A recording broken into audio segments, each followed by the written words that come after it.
Welcome back. Yeah, we're back out here digging just a little bit before the new year. Not much to say, but we're digging. We all know the story. If you want to get it done, do it yourself. So here we are. So I'm basically just moving this jump back. It's a double jump. This is the landing. It's too close. So I'm just basically going to turn the dirt over and just kind of roll everything over. It needs to be like another foot, maybe 2 feet further. So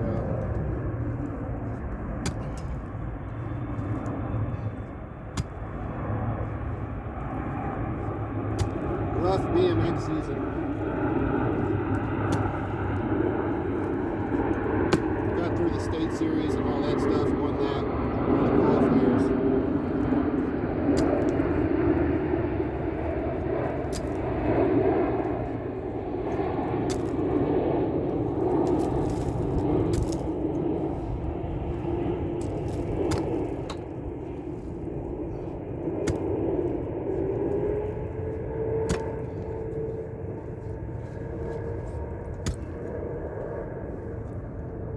Ended up sliding out on my motorcycle right before the Grand Nationals.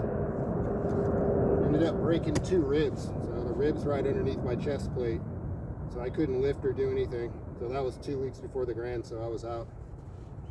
And honestly, I didn't miss anything. I mean, I felt like I did at the time, but while I was watching it on YouTube, I just realized that I just saved myself a lot of hassles. So I'm not sure what this year has in store. I know one thing's for sure, I'm just going to do the local events. If it's anything more than like a 4-hour drive, I'm probably not going to be there. So just kind of shows where I'm at now. Kind of been there, done that. I'm finally feeling that effect. It takes a while for some of us, but I'll stick with that for now. Been there, done that. You know, the sport's kind of gotten to a stalemate. You know, anyone that follows the sport knows that all the tracks are pretty much the same now, you know, with a different, you know, event name.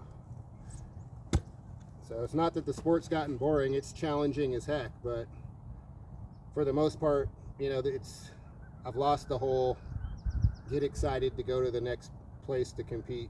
You know, once again, it's become cookie cutter, and pretty big expense to travel these days also. You know, you're looking at, just to go to an event that's 4 hours away, you know, you're still looking at close to $500. You know, it's just like, people don't understand that it's not just put the bike in the car and go to the tournament. You know, it's just a lot of crap involved. So I'm not sure what the fate of the sport's going to be based on those numbers, but I know the industry's hurting. Kids may have bikes and stuff, but like I say, they're not. Racing's like the least popular thing going on in cycling. And a lot of people refuse to recognize that, because I understand. They're like myself, diehard, you know, racers. You know, yeah, man, we're racers. And it's like, well, racers don't sell bikes. And a lot of these industry icons, companies, are shutting their doors on a weekly basis right now, and there's about 5 more to come. They're just hanging in there on a shoestring, trying to liquidate what they have left, you know, before they make their announcement. But you know, when a big company like GT Bicycles and, you know, Trek and all these other companies are looking at filing bankruptcy, you know, it's not good. You know, it's like, wow, they owe more than they're selling. Incredible. So, like this one guy said, when was the last time you went and bought a GT bicycle? So it just goes to show the people watching this video aren't even supporting the companies that they say they love so much, you know. So it just falls right into everyone's lap. So everyone's a little bit guilty. No one would ever admit it, but yeah, the BMX industry is crashing, kind of like what happened in rollerblading, and we'll see who the strong are in the next 2 years that are going to survive, having no, you know, quote, BMX sales, because the only thing selling right now is those 26-inch wheelie bikes. Todd Lyons has got a lock on that market. So you see a lot of these companies that are struggling are switching over and going, hey, we need to build a wheelie bike. They're about 5 years late, but better than nothing, I guess. At least they offer one.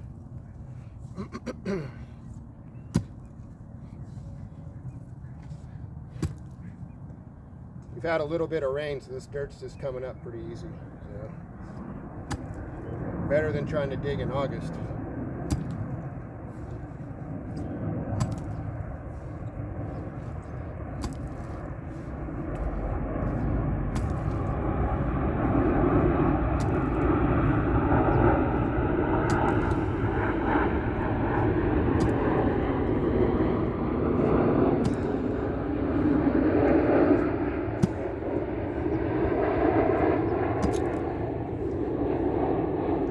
So some know I built up a couple different bikes this year because I'm at a phase where I was like, you know, don't die wondering. So I built up a Race Inc., you know, the one they advertised, the super high-tech, blah, blah, blah, oversized everything.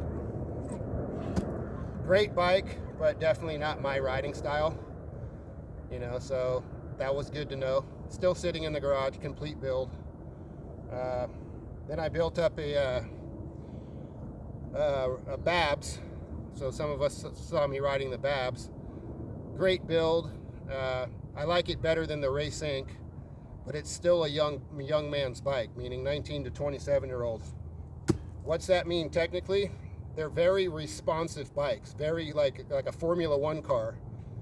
And I don't think that's what an older guy wants. You want a bike that's predictable. You know, when you go in the corner, it's doing exactly what it's supposed to be doing. On these Formula One bikes, if you just flinch, you know, your ass is on the ground. So they're very precise, you know, and I don't think there's too many people over 40 riding very precise. So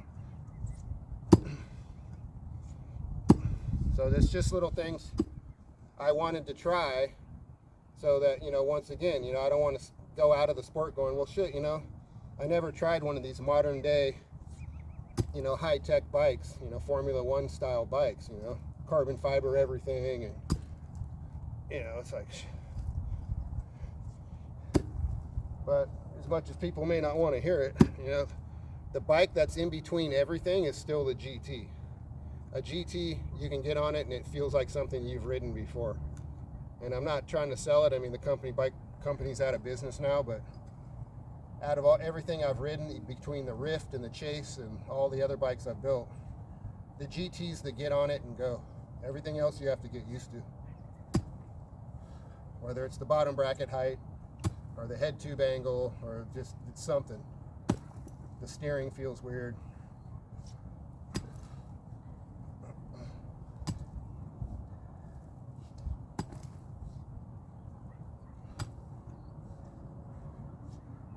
So all in all, you know, if I went back and said, okay, well, what would be the ultimate build? Well, it would be the GT and the Supercross. So Supercross still has some kind of 90s / early 2000 angles.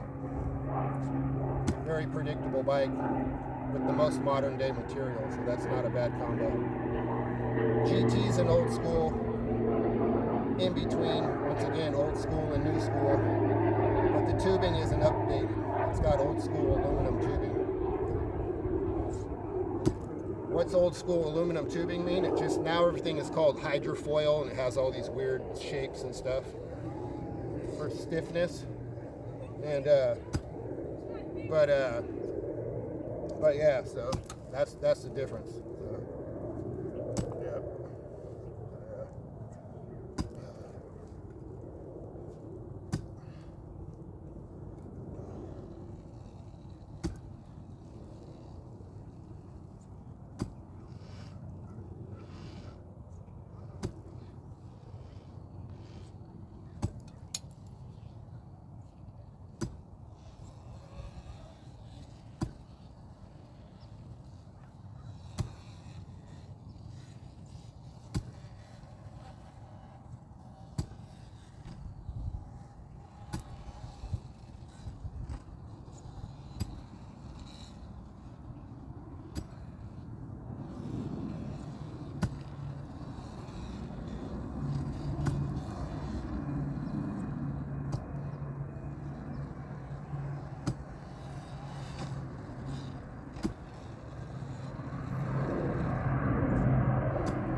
building up a cruiser. So the cruiser is going to be a Babs Bay Area BMX cruiser.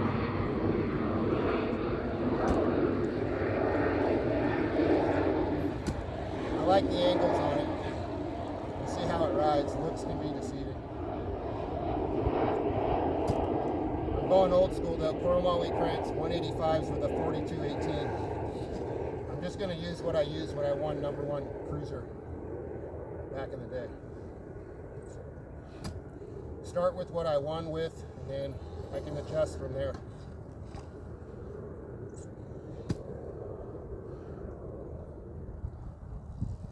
But I think the 185s on a cruiser is going to be awesome, just like it was in the 90s. People today don't even know. They just do what everyone else is doing instead of trying shit. With the lack of pedaling in the sport, 185s is a perfect time for transition. You know? It's pump track BMX. You know, we had to actually pedal the whole track with 185s. Now it's like 3 cranks, 3 cranks, 3 cranks. Well, it's going to be a lot easier than pedaling a whole track.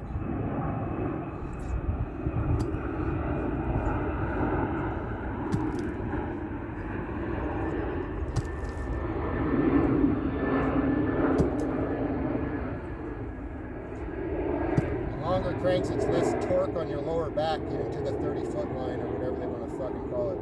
Let's just say to the first jump.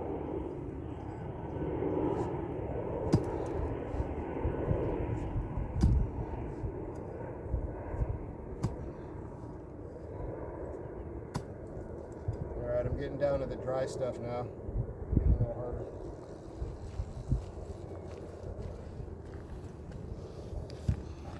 Alright, day 1. Shells Bike Park.